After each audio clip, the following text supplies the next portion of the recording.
అందరికీ వందనాలు. దైవజనులైన పాస్టర్ అయ్య గారికి, పాస్టర్ అమ్మ గారికి వందనాలు.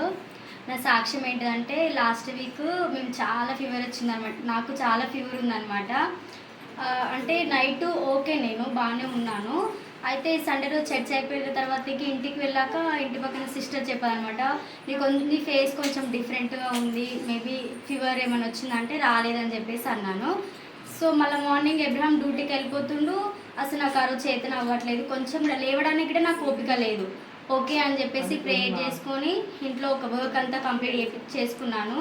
అయితే నాకు కృష్ణవేణి టాలెంట్ స్కూల్ నుంచి కాల్ వచ్చిందనమాట. సో ఇక్కడ అంటే వాళ్ళ అక్క వాళ్ళ కొడుకుని ఆ స్కూల్లో జాయిన్ చేసింది.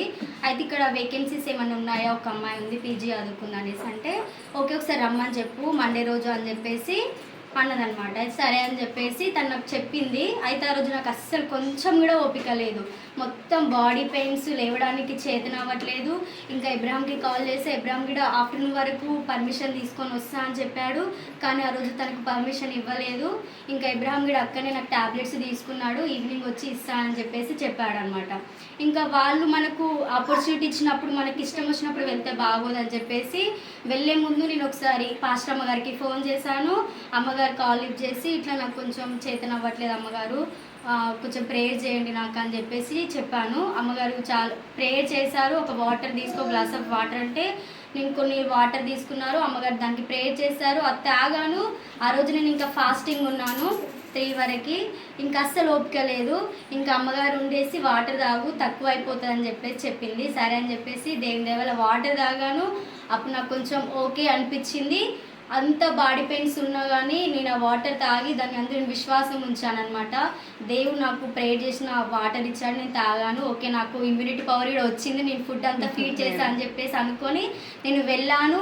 ఇంటర్వ్యూకి అటెండ్ అయ్యాను, నా రెజ్యూమ్ ఇచ్చాను, తను ఓకే చేసింది.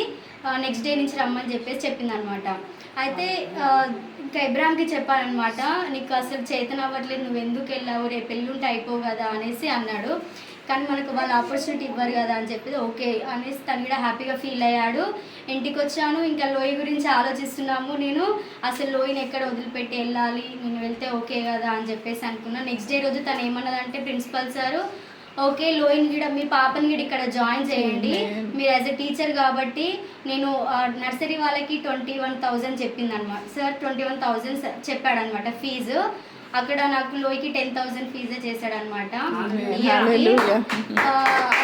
దేవుడికి వందనాలు.